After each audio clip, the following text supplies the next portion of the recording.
Ladies and gentlemen of the audience, watch closely as I don't blink at all for like 3 minutes as I stare, excuse me, into the camera and talk a bunch of bullshit about a really dangerous and horrible mask that I casually keep on my coffee table. It's Loathsome Things, a horror movie podcast.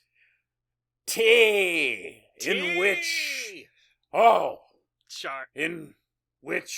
of the wheats shall be exposed to the nards. My name is John, and with me, as always, is my co-host Josh. Josh, how are you doing on this Wednesday Eve? Why, yes! Yes, indeed! Do you have to do this podcast? Like, will the next podcast not be enough for you? You just need more and more podcasting! How could you? Oh, man. And who's that little, smaller, blonde version of me?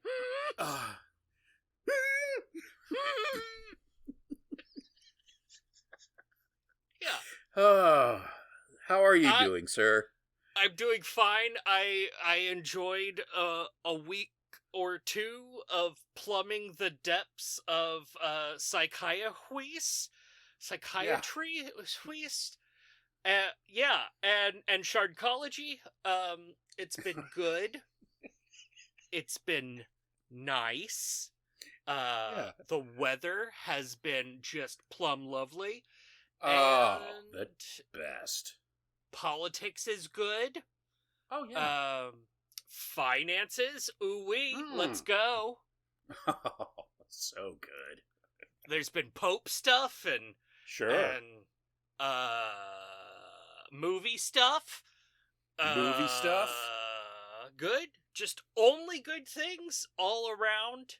And yeah. How about yourself, John? How art thou? Oh, I'm so glad you asked. I, just before recording, I had a cigarette, and as I sat on the patio, I watched a neighbor, an upstairs neighbor across the way. Kind. Yeah. Walking his dog on a leash from the second floor. That's right. Nice. The dog was all the way down the stairs on like a 70-foot leash, just like standing down there looking up at the guy like, are you seriously this fucking lazy that you can't leave your own apartment to walk my gnarly ass? And then it started barking, and I tried to take a picture, but it didn't come out very well. But other than that, I mean, really tippy top. I mean, I couldn't be better. Tippy top. I mean, tippity top. I mean, the human race will never cease to amaze. I mean, think of the layers of ingenuity. Think of the childhood trauma that dog walking person had to overcome to get to the point where they thought to themselves, what if the leash was that long? Yeah. Yeah. Yeah. I did like that he had the presence of mind to say hello to the local weed dealer.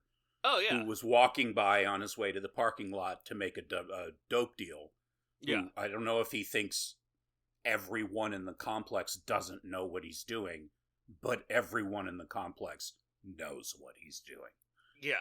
That's Alimony Tony. He's a really swell dude. Okay. That's what I thought. Yeah. Alimony Tony. That's not my joke. That's good. Yeah. That's good. That's a character from Comedy Bang Bang. I didn't come up with it, I just stole it in the moment. Alimony Tony. That's like Chester the Molester. Oh, a classic whistling character of teethy cartoonishness. John, have I told you the story of the guy that I met one time that was called Vike Mike? No, I don't think so. So, there was a guy who rode a bicycle. And he would ride through the apartment complex, and I thought everyone called him Bike Mike with a B because his name was Mike, and he rode a bike. Okay.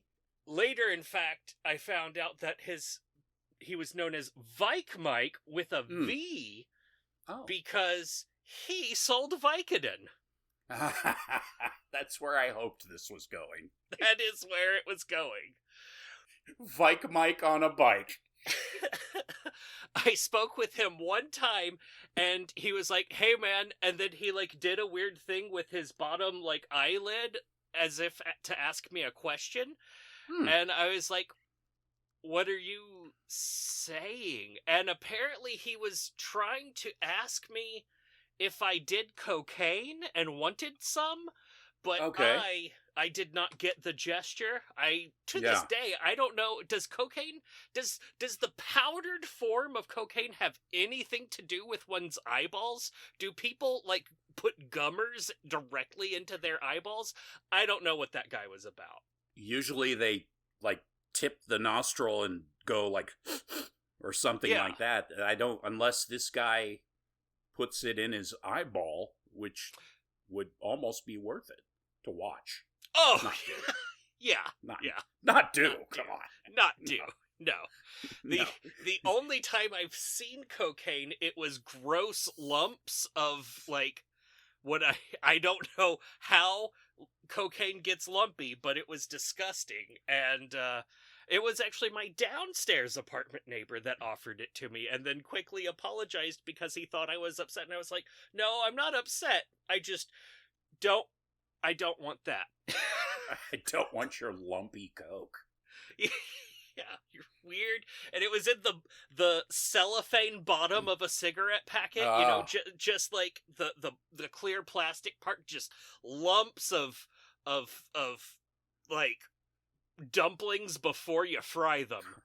Oh, God, that's fucking gross. I had done it a few times.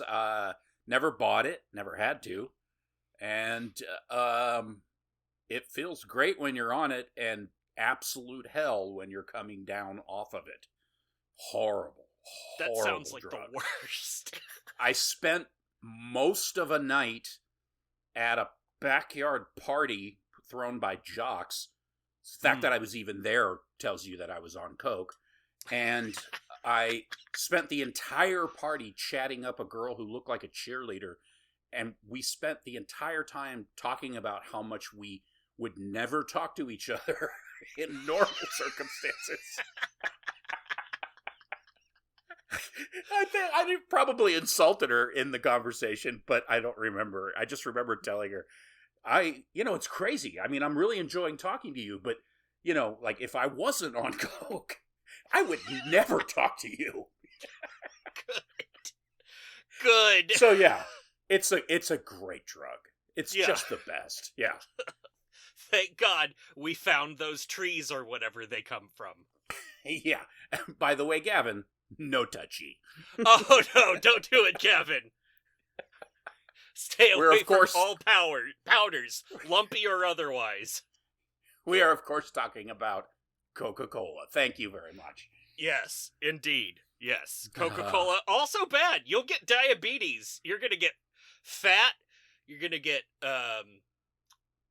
no sexual partners, if that's the type of thing you're into. And you're going to get British teeth. Oh, yeah. That's science. Yeah. Yeah. It's interesting that we're discussing this because it reminds me of what, John? Something psychotronic, I guess one might say. I don't know. I mean, we're here for a reason other than discussing lumpy powders. Josh, what reason would that be?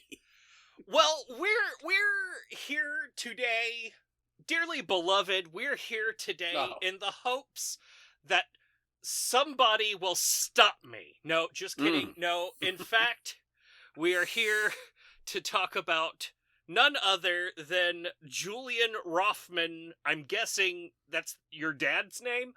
Yeah. He'd made a movie, and, well, he made a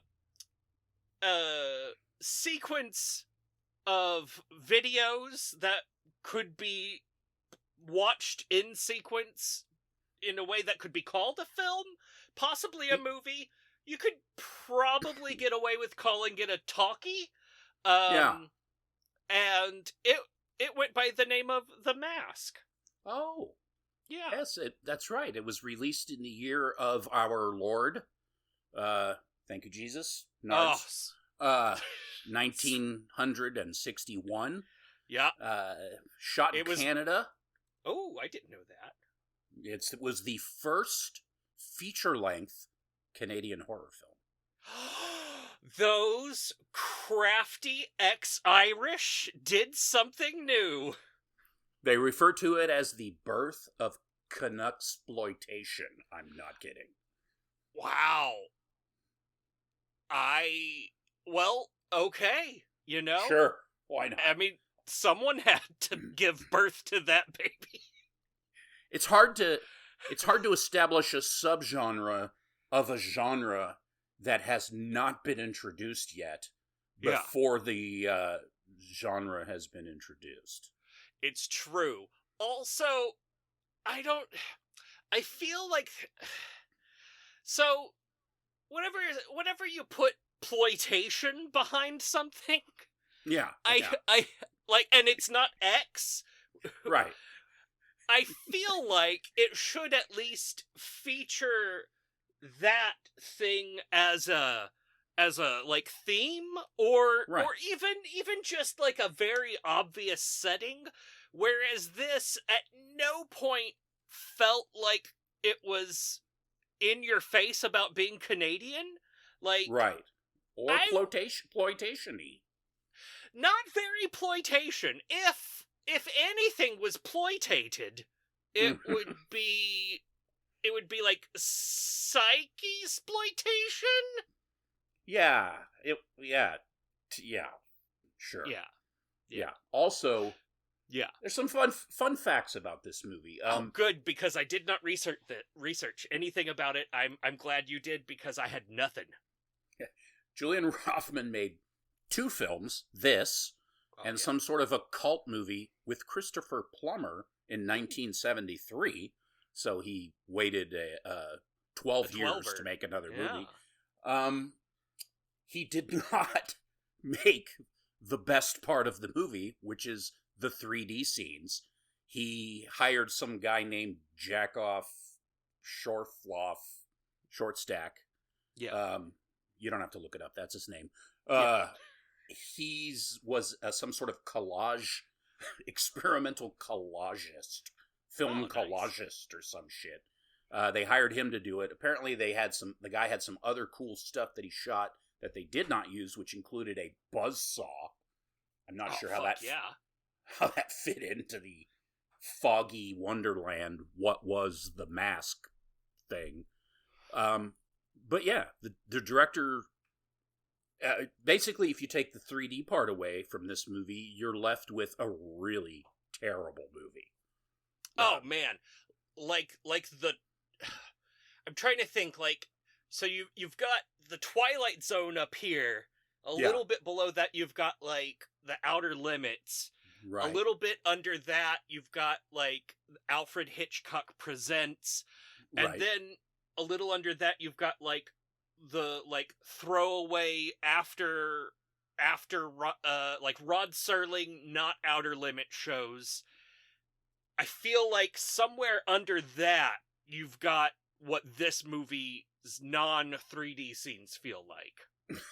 Just the inner limits. Yes. The light zone, if you will. Oh man, yeah. This, as I had mentioned before, this movie was included in the Incredibly Strange Films book. Clearly exclusively for the 3D stuff. And to be fair, the 3D stuff, while also terrible in certain ways, many, is also really awesome. Yeah. Just ridiculously stupid, but very surreal. And I keep reading that it was some sort of anti-drug message, and I'm like, I don't think that people were using any kind of drugs in Canada in 1961 that made anyone even think remotely of whatever the fuck is going on in the 3D sequences of this film. I mean, it definitely made me feel more aware of the dangers of Marie E. Juana. I mean, maybe in really enlightened circles that was going around. LSD, I mean, Timothy Leary wasn't even on scene yet, so, Nope. You know, the whole Millbrook fancy had not even started yet, so, yeah, I don't know. I mean, I think LSD was invented in, what, the 50s? Or Probably. accidentally discovered by Sandoz Labs? I mean, Something. Was this at the point where they'd started poisoning people in the CIA lunchroom with LSD to then take them into a back room and see what happens?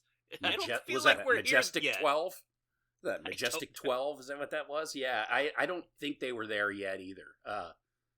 Either way, I'm pretty sure it hadn't made its way, leaked its way into the Canadian film industry, which apparently was not burgeoning in 1961.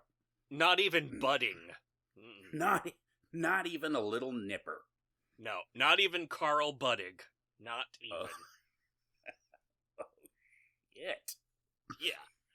Carl Buddig. What else you got, John? Because I mean, you already mentioned that this movie comes to us in 3D, which I didn't watch the 3D version of this, but I can only imagine that it wasn't great. I forget who released. Of course, somebody released a lavish, Blu-ray 3D package with 3D. The 3D glasses that you got when the film came out, and by the way, the film was a big cult success in Canada. Came with a mask basically, and then the mask had 3D glasses built into it. That is so cool. That's amazing.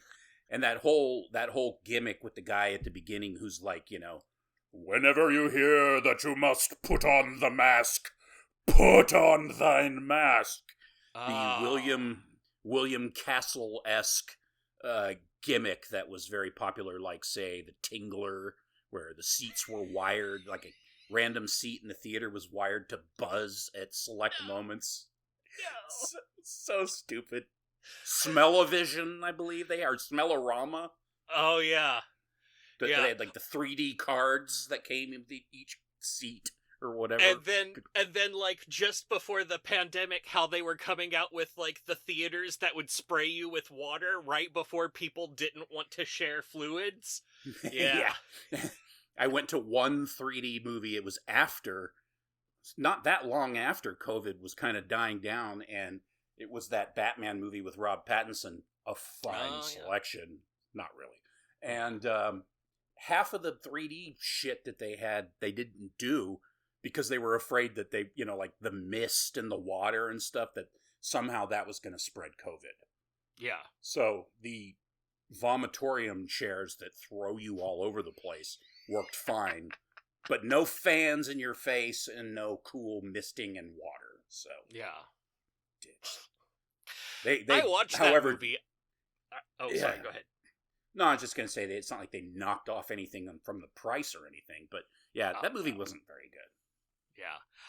I watched it. I don't even remember who the bad guy was. Was it like the penguin? I don't know. I couldn't tell you. It was nice. I got it! Yeah, I'm so good at memory!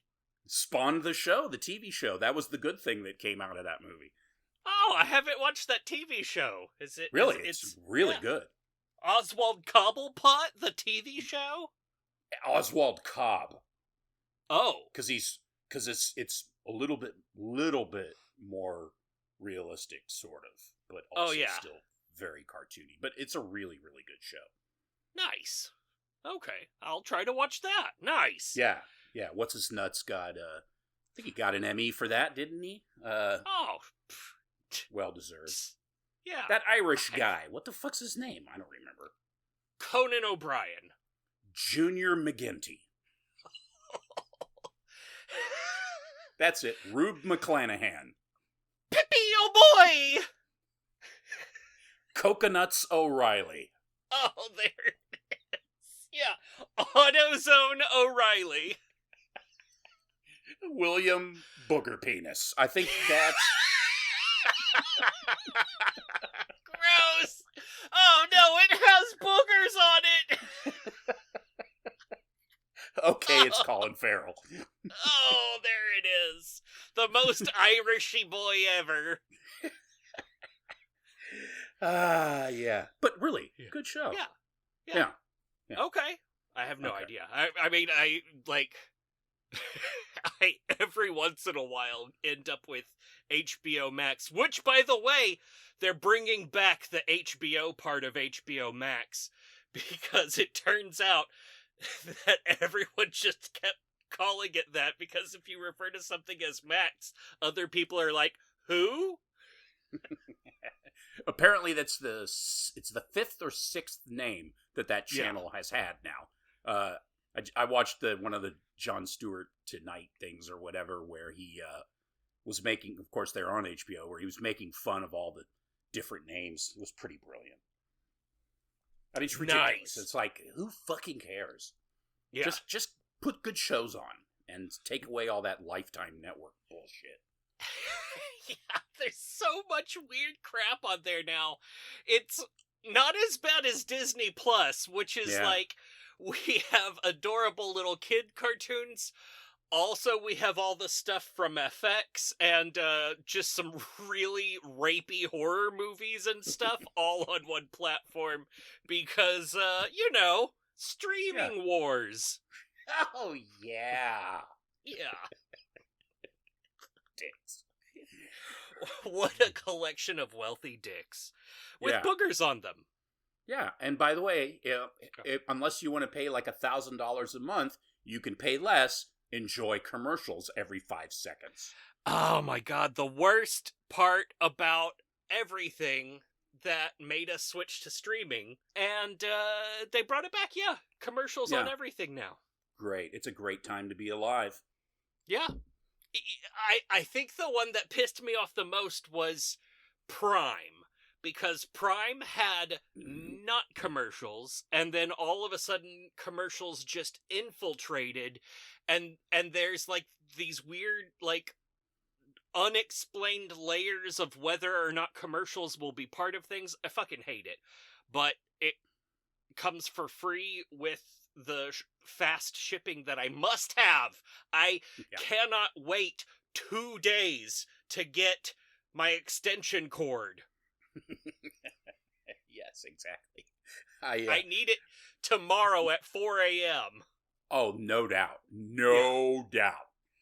My favorite is Hulu because, first of all, they have ads about every 30 seconds, but then they also have this new thing where you can pick the version of the ad that you want to see. So, for instance, if it's whatever insurance, you can pick the one with Jimmy Fallon where he is brushing his teeth, or you can pick the one where, Jimmy Fallon goes ass to ass with Jennifer Connelly, a la, whatever his name is in that movie.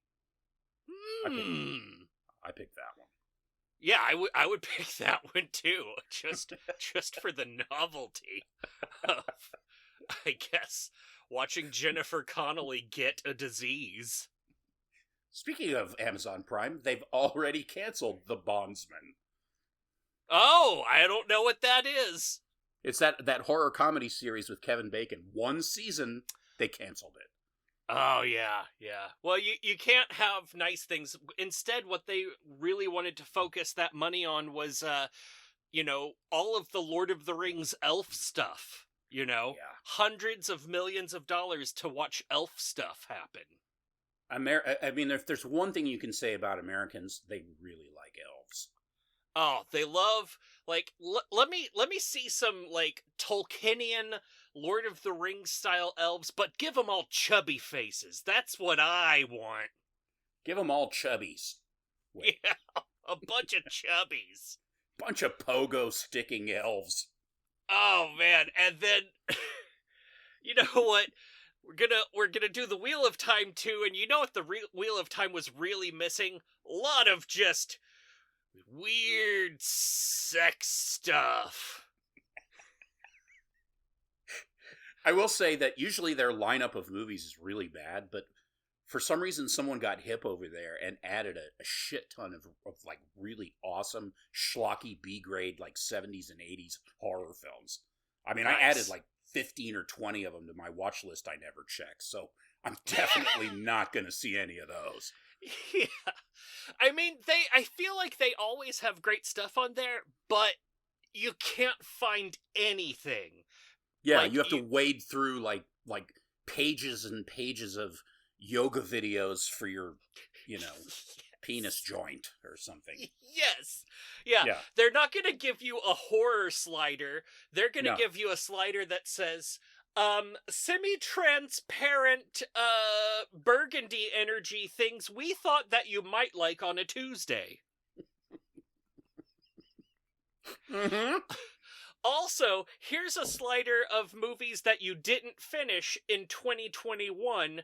Please finish these movies. Please finish these movies so Jeff Bezos can rest. Yeah, he's busy creating your next pickup truck. He is absolutely absorbed in his upcoming renovated penis rocket. I'm just going to say penis a lot today. That's my word for today. Yeah. Booger penis. Yeah, yoga booger penis. Yeah, yoga booger penis. Yeah. Yeah, yo gabba gabba. Booger penis. Yeah. Yeah. Sure. Well, why not? Yeah. Let's see. Okay, so The Mask, right? Yeah. The Mask. I would call this, I spent a lot of time coming up with this one, alright? You ready for it? Okay, lay it on me. Alright. It's halfway, like, chronologically, and thematically, halfway between The Cabinet of Dr. Caligari and The Cell. There it is. I said it. Wow. Okay. Yeah. That's ambitious. But sure. Yeah. Okay. I see I don't think it's better than either of those movies. By a long shot. Yeah. But it's giving The Cabinet and it's giving The Cell. So there you go. Yeah. I could see that. That's fair. Yeah. Sure. And end of commentary. Okay. Good to know. Yeah. Good. You want to summarize the movie for us, John? Yeah, I'm just going to blast through it because it's really not worth dwelling on. There's not a lot. There's not a lot. There was hand stuff. Oh, man. So, yeah, we open with this complete tool in his living room, his 60s living room with, like, primitive masks all over the wall. And he's like one of those guys that smokes a pipe and wears a 3-piece suit in his living room and never blinks. And he's very serious. And he's telling us about this horrible mask and the things that it does. And we're about to watch a tale that will curdle your loins or whatever. Oh, I don't know. And then that you've got to... that whenever they... Oh, no! Whenever they tell you to put the mask on, put that fucking mask on. Oh, and then we see the mask on his desk, her table or whatever, and my first thought was, wow, it doesn't look as cool as it does on the pictures I keep seeing. And then I realized that the mask that the guy wears is really stupid looking, and the giant mask in the visions they have looks really cool. Yes. So we suddenly see a lady running through the woods with a giant spotlight way back in the back of the woods, and she's being chased by some jackass who basically runs her down because she forgot how to run. Yeah. As is, common, and falls, and oh, what happened? Oh no! And then he's hands around her throat, and he strangles her, and she dies, and he freaks the fuck out, and she scratches his face, by the way, and then he goes to his psychiatrist's office and badgers the lady to let him in, but he's, Dr. Barnes is with a patient, so you're gonna have to wait, dickhead. And so he gets in there, thank God, in the nick of time, and he's despondent. He's just, there's this mask that he has, that he got from the museum he works at as an archaeologist, and he's cataloging all these items for the museum. Great. When he wears the mask, he's transported into some sort of weird id space where he has horrible dreams, he thinks, of doing terrible things like strangling women in the woods. And it's horrible, and it's a curse, and he doesn't understand it. The mask is from South America because, brown people. And, that whole thing, that old canard. And so, anyways, he basically, and the doctor's doing a really good job of pretending like he cares. He's like, oh, mask, did you say? Let me see. How do you spell that? What is that? M? Wow, that sounds really serious. I would take that. What do you think the mask is? I don't really care. Get the fuck out. So the guy leaves, and he goes home, runs into his matronly landlady. Yep. Yeah. Landlass? Landlass. And she does that whole, what are you doing? I'm making so much noise in there. Oh my God, your apartment is a dump. You fucking lout. You douchebag. And then he slams the door in her face and blows his head off. So, meanwhile, the lamest cops of all time are hot on the case. They're at the apartment. The landlady is talking a lot. I don't know what her problem is. For some reason, she's upset that her tenant has shot himself in the head in her apartment. And she's emotionally affected by this. And rightfully and fairly, both cops tell her, calm down. Yeah. You hysterical bitch. I'm surprised they didn't, both slap her on either side of the face at the same time. Canada. Yeah. That's a great point. Calm down, Miss Hassenpfeffer. Sorry. So. I'm not ready for that. So they throw a sheet over her, and then they fuck off out of there. Go see the detective Schwanzenpepper.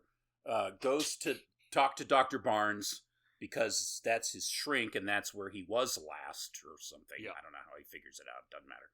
He gets there.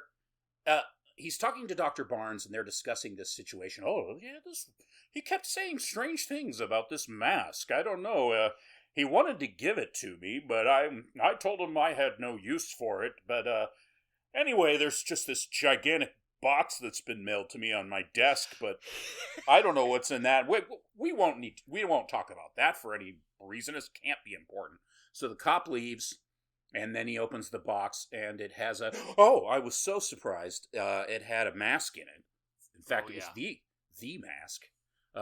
Mask. Yeah, it's an Aztec mask, bejewelized with a mosaic of little black and white stones, I guess. And teefies. It had teefies and googly eyes and a bouncy chin. And it was put over a giant plastic mask of a skull with a fontanelle. What is going on? So, of course he puts it on because, I mean, what else are you going to do? It's a mask. You put it on. So, well, it's said to in the letter. Go ahead and put it on. You're not going to be a chicken, is you? Well, go ahead and do it, Dr. Barnes. So he does. He puts it on. Put the mask on. That's right. We are implored to put the masks we don't have on. And then he is immediately transported to a Walmart wonderland of psychedelic dry ice and people with weird facey face masks, and robes and arm candles and lots of just stuff. Fake stone. A lot of Armando de Osorio-esque robage. That's true. A large, much more appealing looking Aztec-style mask mounted in front of an altar. Yeah. And it's awesome. It is. You make it sound so terrible, but it's great. It is great. It goes on for like, I don't know, just apparently you only see the 3D scene, and all those scenes are supposed, are going to be the 3D scenes, of course. All those scenes apparently together added up to around 10 minutes. Yeah. But they feel like they're like an hour and a half. Yeah. This movie is impossible to pay attention to. It's really hard, and it's short enough that if I watched it one more time, I probably would have memorized the screenplay.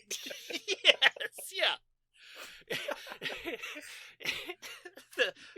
Just people saying stuff out of nowhere for no reason. Yeah, it's ridiculous. So, basically, the doctor is, like, instantaneously addicted to the mask thing, and it makes him crazy, and he does some dumb shit, like starts hitting on his the hot one.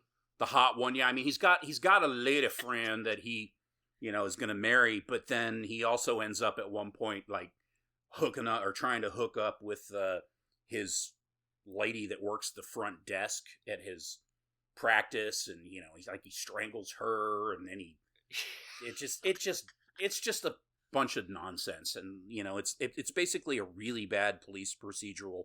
No one has any intuition. Nobody has half a brain. Nothing anyone says is of any interest whatsoever, except that one line that the doctor says, where he says something like, "The mask brings out our strongest impulse, or gives us the greatest power available to man, the power to kill." It's like, wait, what? What the hell are you talking about? Yeah. He strangles that lady because it is the ultimate expression of the human mind. Like what are you saying? You are a psychiatrist. Julian Roffman, you need to be detained. So yeah, it's just a bunch of that crap that I really struggled to hang in there with that. It was a war to stay off my phone during those scenes. Yeah. Basically, it's just, he just keeps wearing it. Things get worse.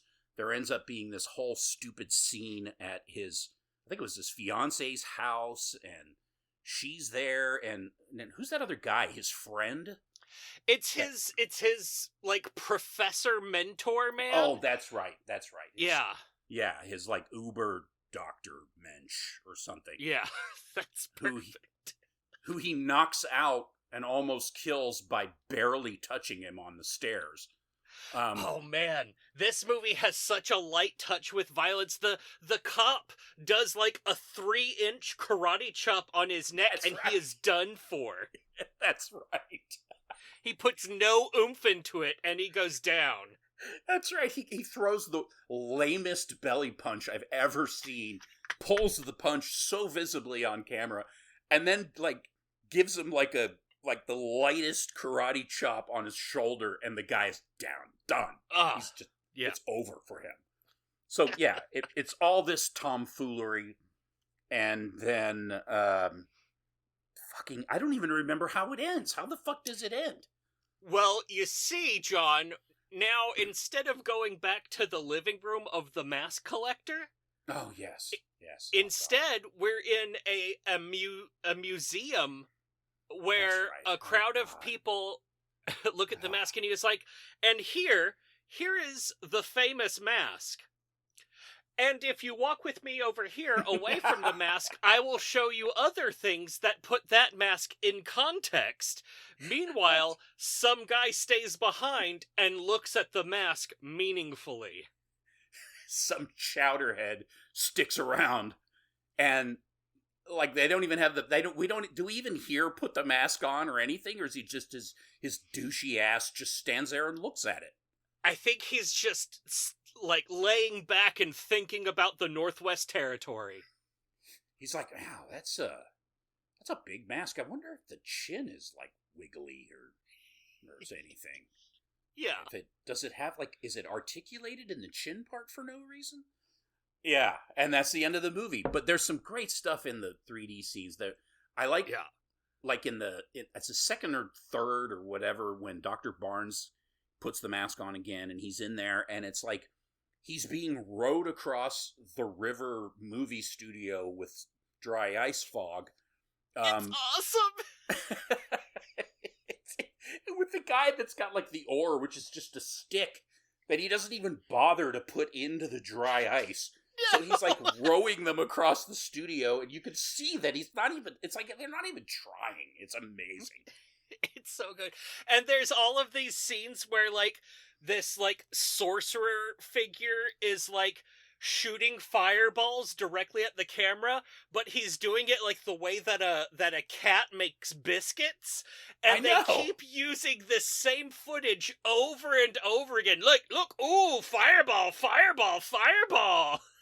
It's so wacky. It's great. There's like a, like for some reason we see these women lay on like the altar, and they superimpose, blur them into a, like devolving into a skeleton with Google eyes in the eye holes, and they're like, and then like snakes come out of the eye holes and 3D you, and they're all and what other, like, then there's these superimposed cartoony looking spiders that are on the screen for a while. Yes, and I love that, because they look like squids, but then you're like, oh wait, no, those are just two-dimensional spiders.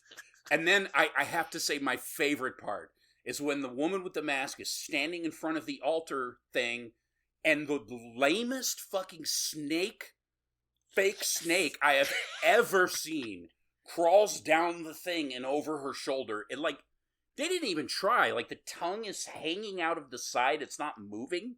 It looks worse than the fake spiders in the fucking, that Lucio Fulci movie, those, where they had like 2 spiders and 12 pipe cleaner balls.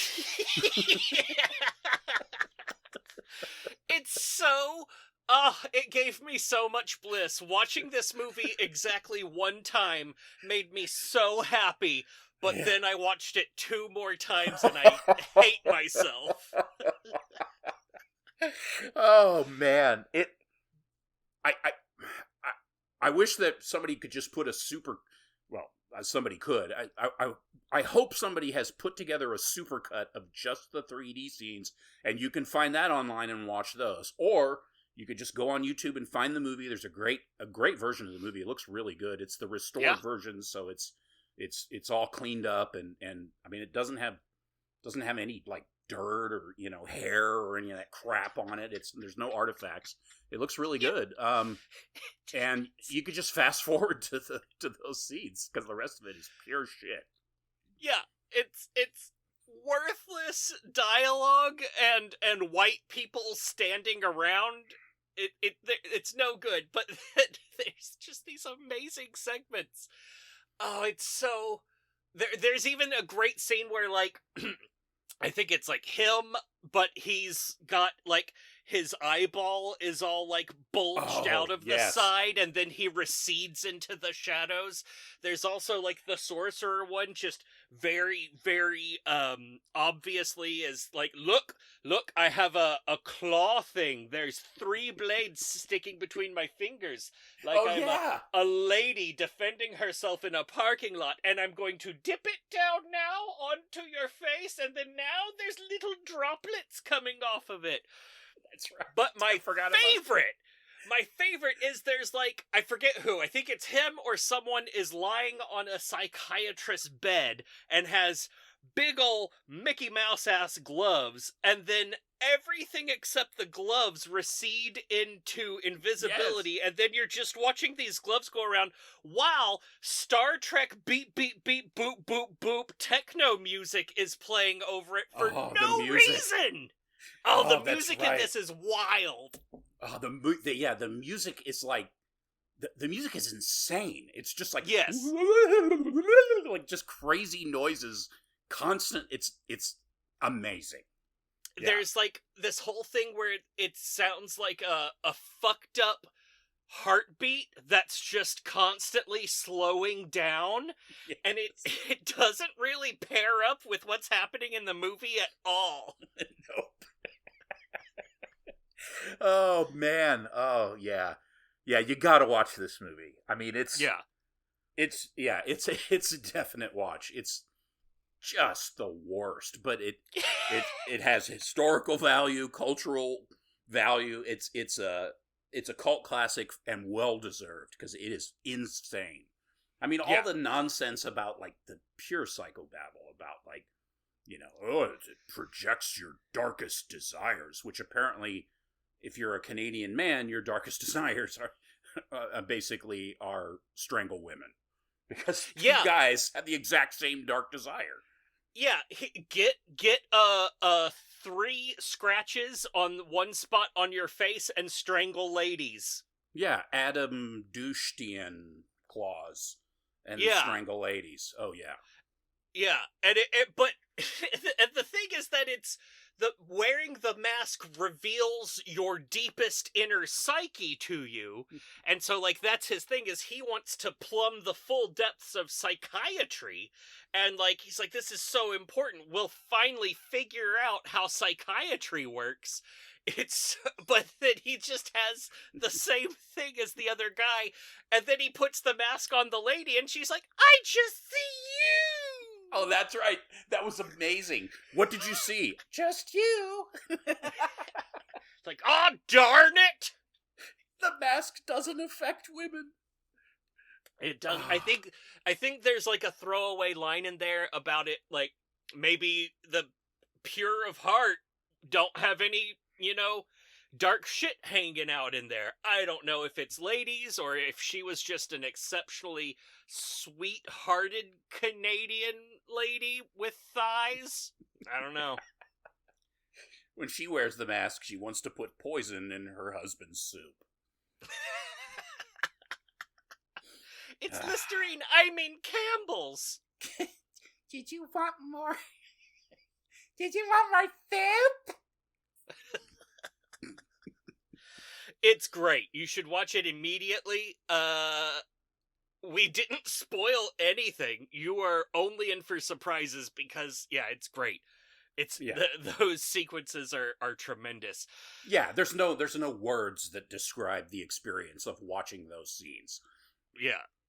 I was also super happy because one of the things I've wanted to do for a long time is once I have a real house, like a house with like so many rooms in it, I want to make my office super creepy and have hands and arms and shit coming out of the walls and ceiling. That has been a long-time dream of mine, and this dream set is perfect for it because they're not just arms and hands coming out of the walls, they are fucking sconces that are arms and hands, and they all are shooting fire, and it is the best. It really is. Those scenes are great. I of course we always rag on stuff because, it's fun. But yeah, those scenes are fucking epic. They're just the best. Nothing I read online, there were people who said they thought they were kind of cool and this and that. For the most part, I just don't think anybody really gets those scenes, like how awesome they are. It is. I mean, I wish I had some sort of device near me where I could look up the name of the guy who directed those scenes, because honestly, Julian Roffman did the worst, whereas whoever directed those awesome 3D scenes, that collage artist or whatever, totally kicks ass. Like, that was great. And it really was. Yeah. I liked that so much. Yeah, Julian Roffman's The Mask, I give 1 6. It's a 6 for me. But that dude's cool 3D sequences, that's a total 6-6. Slavko Vorkapich.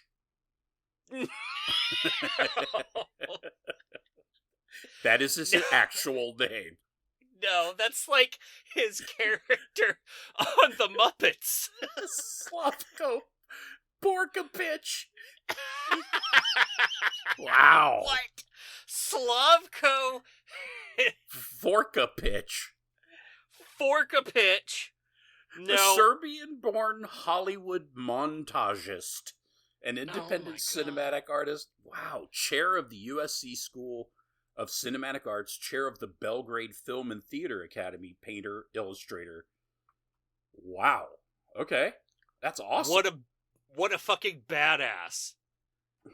I'm impressed. What a wonderful name. Yeah. Wow. That's fantastic. Slavko Vorkapich? Yeah, Slavko Vorkapich. Vorkapich? He did montage work in Dr. Jekyll and Mr. Hyde. Fuck yeah. Mr. Smith Goes to Washington. These are just the ones that I recognize. I did a bunch of Universal Pictures, MGM, RKO, Paramount. He was nominated for an Academy Award. Impressive. Nice. Yeah, that guy's a badass. Hats off to Mr. Vorkapich. Vorkapich, you sweet darling man. I hope you never did anything bad to women, or minorities, or children. I'm sure he didn't. Wow. Yeah. Amazing. Him and the music. John... I couldn't find who did the music. Sorry. Go ahead. Oh, it's okay. Yeah. I mean, that guy, I don't know how to feel about the music, because it really adds a special touch to this movie. The music is bonkers. Yeah. It's extremely avant-garde. It's a lot of kind of spook house sounds and without the obvious woo, but it's getting there, and it's these weird chiming, ringing, it's very weird. Yeah. I wouldn't call it good, but it definitely has its charm. Yes. It's its own thing.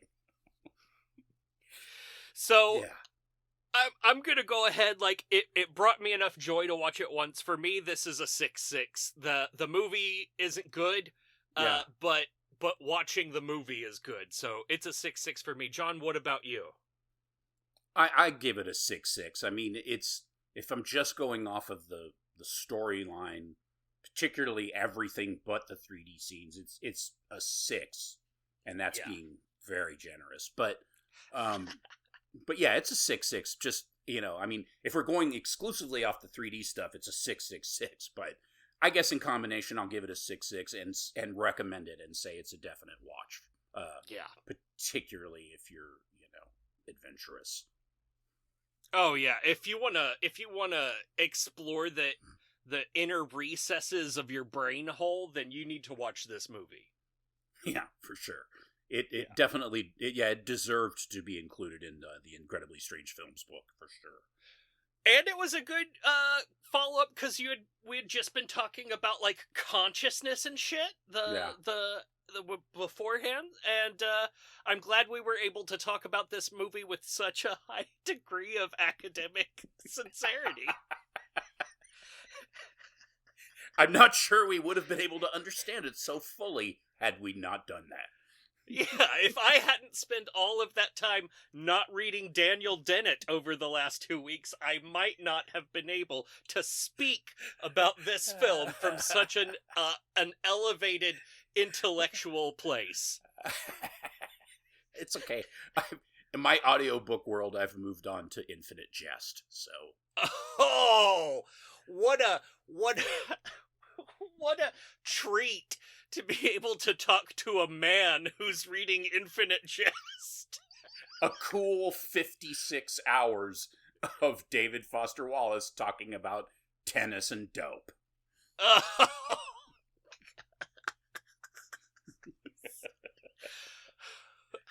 Surprisingly, I'm about 15 hours in, and I don't hate it. I'm shocked. I mean, I've heard it is a great novel. It actually is a really cool book. I like him, but some of his stuff that he writes I don't care for. Some I love. This I'm actually really enjoying it. Yeah. I mean, that's gonna be, like, for me, it's any literary fiction author, oh yeah, there's some really good, like, Don DeLillo out there. And then there's also, like, just the fumes of the worst of his brain farts. Yes. So when he's smelling his own. Yeah. Ugh. The worst. So speaking of other things, John, did you rewatch Devereaux Milburn's Honeydew? A fine film. Held up, I thought, relatively well. Still recommended. Still got some cool stuff in it. Definitely worth a watch if you haven't caught it already. And of course, you need to go back and listen to our episode on it, because it's a fucking banger. Oh, is it? Oh, yeah, of course. No, it's a good one. It's not like, the very tippy top, but it's definitely worth seeing. Bringing it back, tippy top. The fuck am I saying tippy top so much? I don't know. How about you? Did you watch it? So I did. I gave it a 666. 666. Yeah. It's fantastic. I'd forgotten passages. Was that a 666 for you as well? Yes. Yeah. I'd forgotten, like, things about it that, like, it brought back, and it's just tremendous. John, since you listened to the episode, is that the episode where we talked about the time that you described your Dr. Finger procedure and it almost made me faint? Actually, I did not listen to the episode, so I'm not sure. You piece of shit! But that is a fine tale. So, I'm gonna circle back around on that story now, because I recently went to my doctor and got blood tests, because they're keeping track of my triglycerides. And so I got a full, like, blood workup, and they came back with one test that I hadn't seen before. And I was like, oh, what's this? The results were, like, all good. Everything was in the normie norms. Good. And I looked it up, and that is the blood test that they now do instead of poking you inside of your butthole. What? Yeah. You don't have to get a finger up your boom anymore. The last time... Oh, man. Seriously? Yeah. I thought they were just checking to see if you had a swollen prostate gland. Isn't that all they're checking for? That's all they're checking for, but it turns out you can check for that with the blood instead of sticking a fingy-doo up in there. Well, he probably just does it because he enjoys it then.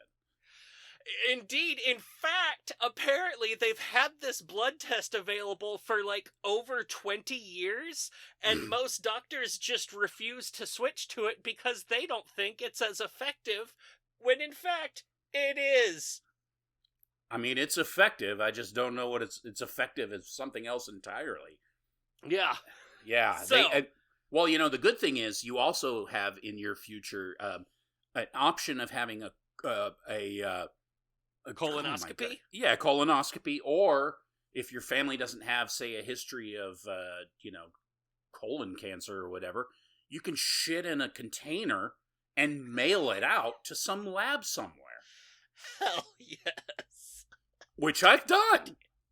Nice. I've seen commercials, in fact, for Cologuard, where they're like trying to like figure out how do we work around the thing where like what this is we send you a Tupperware that you dump in, a dumpy tub, and then you just send that us in the mail. It's good. You put this little bracket on your toilet seat that like hangs over the edges, and then you put that little tub inside of it, and you drop a duker in there, and then what else do you do? I think you have to take a little sample or something and taste it. Oh, and yeah. see if it's, acidic or whatever. But add then, a little paprika. Yeah, you seal it up and put it back in the box and take it to your job like I did and mail it through UPS because you love the idea of mailing shit from your job. Yes. Thank you. So good. I was like, hey, can I just leave this here for UPS to pick up? Cool. Hey, do you know if UPS will pick up this box if I leave it out here in the sun? Hey, I left some shit over there for UPS to pick up. Yeah. In the hey, sun. What can Brown do for me? So good. Yeah. That's good stuff. That's, yeah. I'm looking forward to that one day. Yeah, it's definitely a high point to getting older. I have a colleague who had some sort of butt cancer. I don't know exactly which kind, but he ended up, they like took out his butt.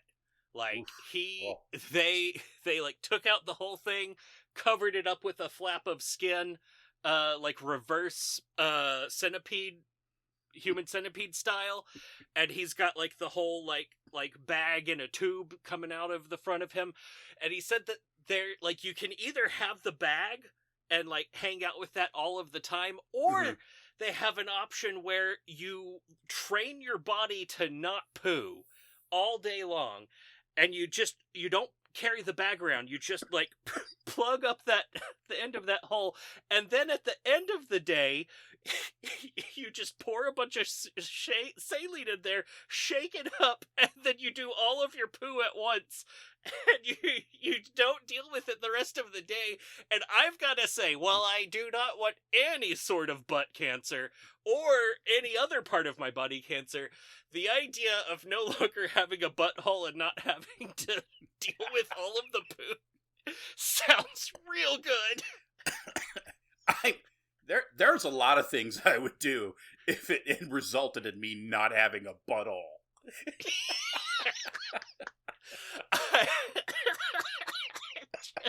just like a total lifestyle upgrade. Just cannon it out.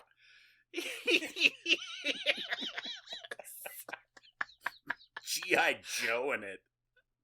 Oh, man. Yeah, just give me the Mattel style butt crack, please. I'll take 2. Oh, plus you get the added bonus of, if you've got the bag on, of just farting at any moment with no warning whatsoever, no matter where you are and who you're with. Yeah. My grandfather had one. Yeah, my grandfather had one of those bags, and we'd be sitting there and eating dinner, and it was just, and everybody would have to act like they didn't hear it. And my brother and I thought we were going to die. It was just like, come on, man. Grandpa's just blowing it up. Someone's got to say something.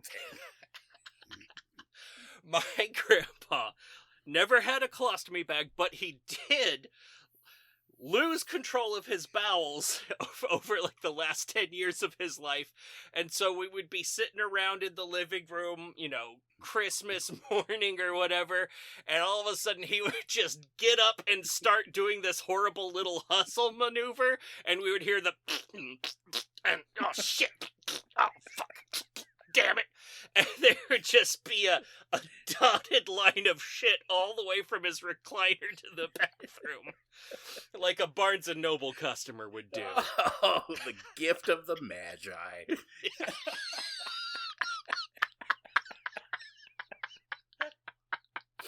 Oh, poor man. I have that to look forward to, I'm sure.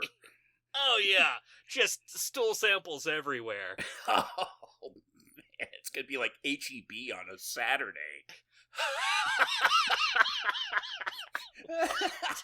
What the fuck?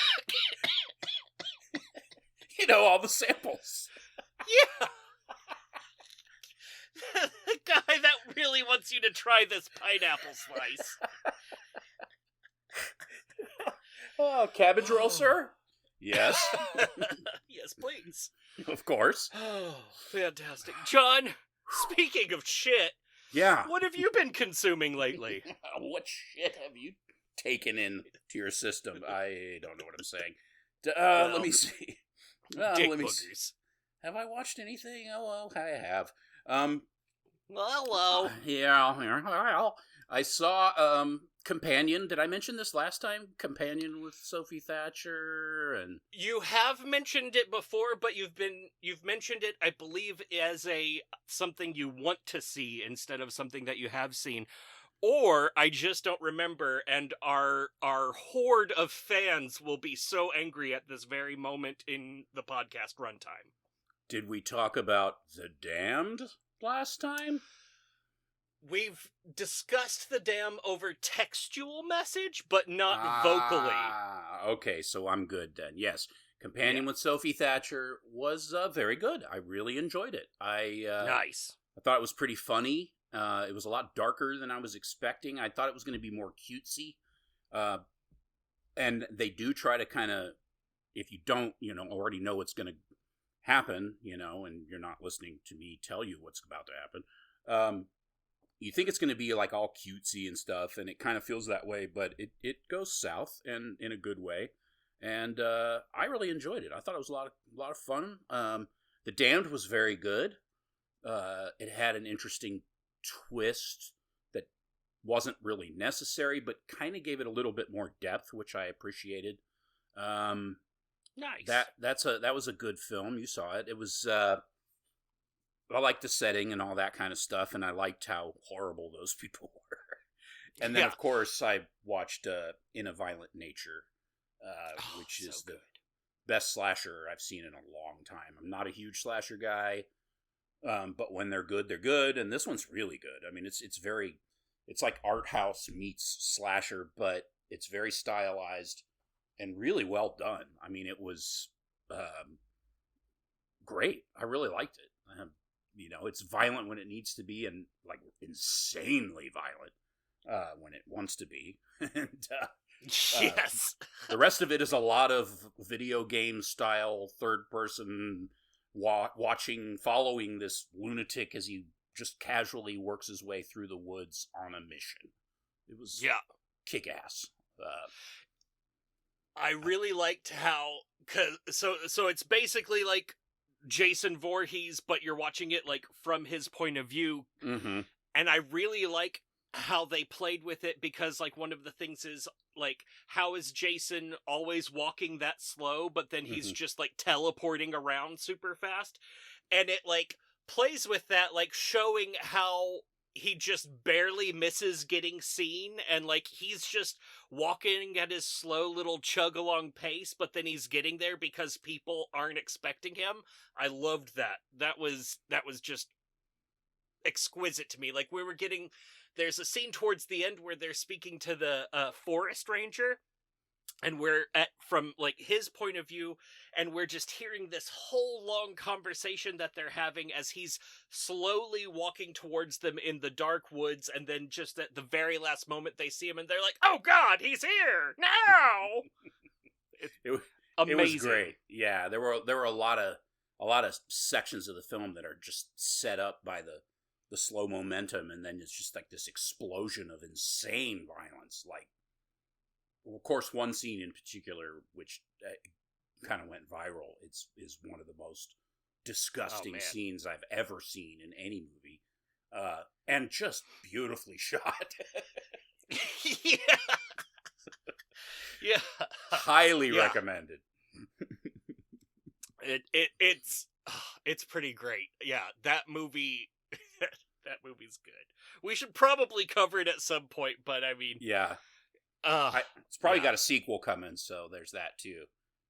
Oh yeah, because that character is great. Like the whole, like at the beginning where there's the necklace and you just see like some asshole removes the necklace and that like wakes him up. I was like, oh, that's top notch. It's so good. He's just a weird curse monster. It's tremendous. Great. It's really good. Yeah, it works. I mean, the story is simple and reminiscent of, a lot like Friday the 13th, but they handle it really well. It works.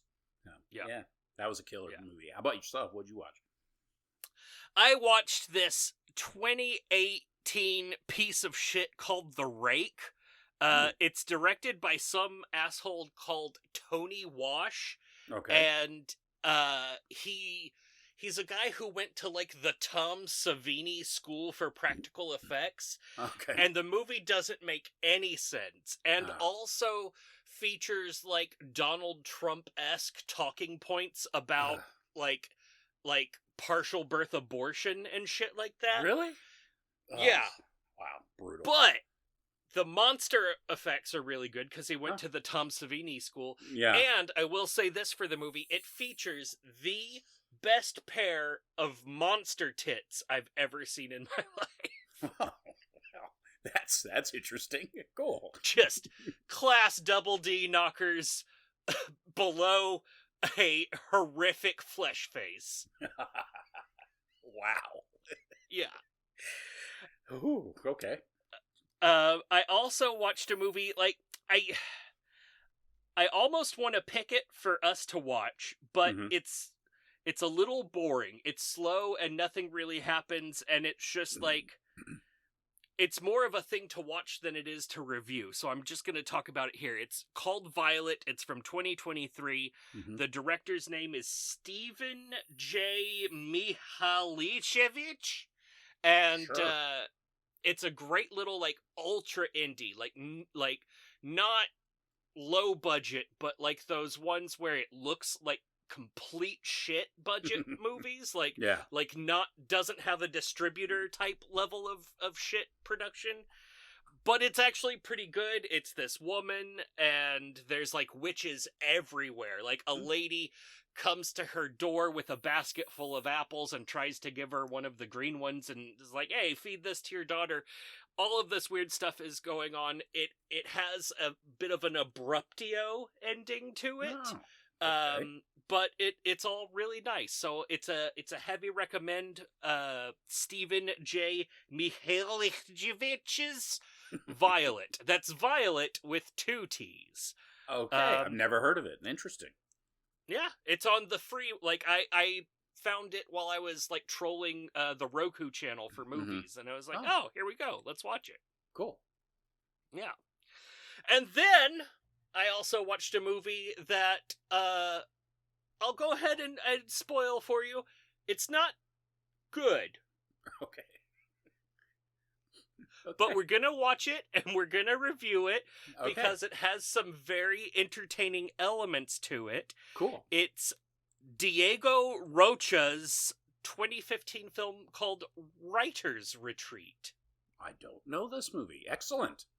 Yeah, it's a 10-year-old movie I'd never heard of about a group of amateur authors who go on a retreat with like one professional author, and they all work on their various styles of writing together. And sounds perhaps perfect. something creepy happens. Perfect. Yeah. That sounds exactly like the kind of movie we will eviscerate. Yes, it's perfect for that. Yeah, and oh yeah, and then whenever we do our next episode 2 weeks from now, we're going to be revisiting Matt Mercer and Mike Teston's Dementia Yes. Part 2. That's right. Mercifully Yeah. short. Yeah, yeah. Mercifully short, I'm still not looking forward to it. Nope. Yeah. Something about a beaver? I don't know. I believe that's what it's called, right? Something about a beaver. Yeah, Part 2. Cool. Yeah. Okay, good. Well. Yeah. Oh, I guess we should mention the rest in peace to Tony Todd. Oh, fuck yeah. That's very sad. That was sad, but apparently he got a pretty cool, final bit at the end of Final Destination 5. There's a scene in there where they basically told him, say what you what you want to say to your fans, essentially. So his character looks at the camera and gives this little honest speech that is actually meant for his fans, which is really kind of cool. So he's immortalized in this scene, which is but yeah, that was sad to hear, because I mean, that dude is the tits. That I didn't actually know he was dead. That sucks. Yeah. But that is cool.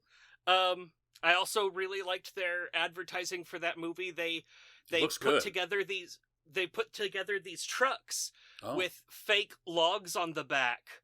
Oh, really? And drove around with a sign that on the back that it just says, Final Destination Bloodline. So they had these fake logging trucks going around specifically to advertise to the cars riding behind them. I was like, that's top notch right there. Yeah, that's good stuff. Wow. Yeah, I mean, it's getting decent reviews. I'd like to see it. So I mean, I'm off next week, so maybe I'll go see it in the theater for the hell of it. Ooh. Nice. I almost picked a movie that's like the movie that it stole its ideas from, called Soul Survivor, but it just looks so boring. Oh, I've never heard of that one. Okay. I hadn't either, but I found, okay, do you ever go on, not LinkedIn, what's it called? Indeed. Letterboxd. Oh, the movie site. Yeah, occasionally. Yeah. So I found this guy. I was like just looking for like out of the way movies that we, could watch. Right. Because I was struggling to figure out what to pick. And I found this Redditor called The Elbow. And on a thread in the Letterboxd subreddit, they had a link to their list called underrated/lesser known horror gems. And so what attracted me to their list is it had Jugface, Blood Diner, Sisters, The Borderlands, The Suckling, The Mutations, Beyond Dream's Door, Dagon, and Body Snatchers. And I was like, what? We've reviewed all of those movies. So wow, that's crazy. Yeah. And so I was looking to see what else they had on there, and they had Tom Eberhardt's Soul Survivor from 1984.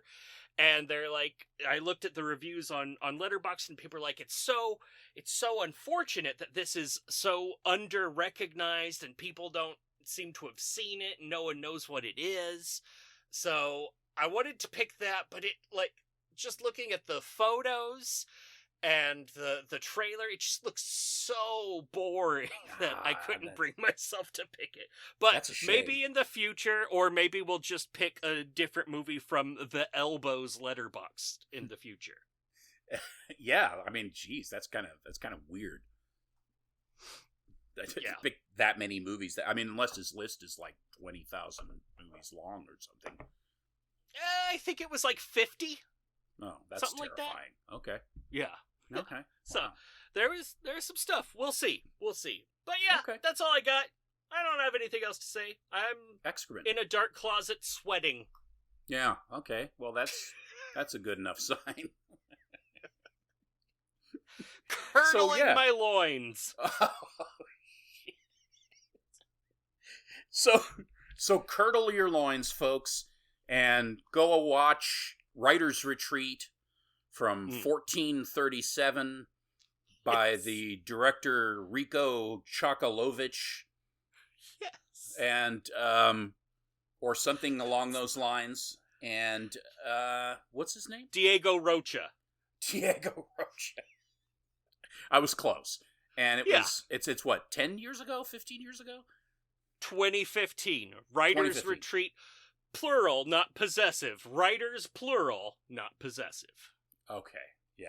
Writers. Yeah. All those writers. Yeah. Indeed. So many there's a phalanx of writers. Holy shit! A phalanx! Oh, shit. Wow! A phalanx of hoplites! An armada! Oh, no. Military history! Let's go! Oh, yeah.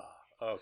There's that fucking commercial where, I think it's insurance or something, and it's the guy who is coaching, like, young adults to not be like their parents by, like, telling them things to not do.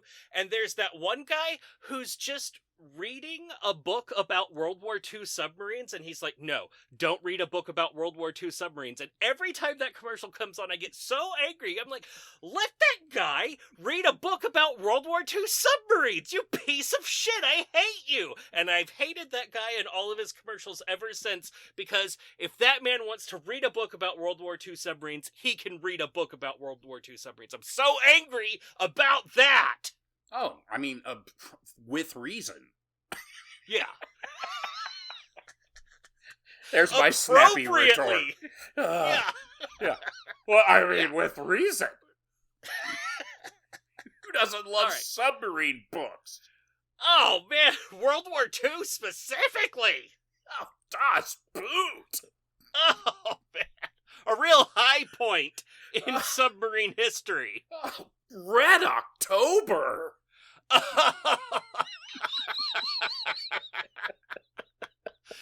Any other submarine movie? That one with John Bon Jovi with ghosts. Yeah. I saw the world's first submarine at the Spy Museum in Washington, D.C. Wow. And it's a ball, and they had, like, little flippers on the side, and it was, like, a pure death trap. Like, there was no reason for anyone to go into that thing.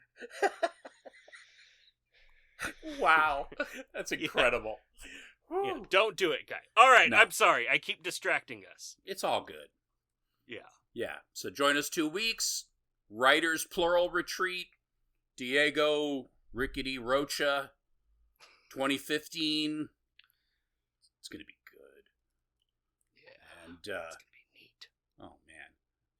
And in the meantime, put on your mask. Put the mask Yeah. on. All right, I'm going to stop recording now. Submarines. Oh.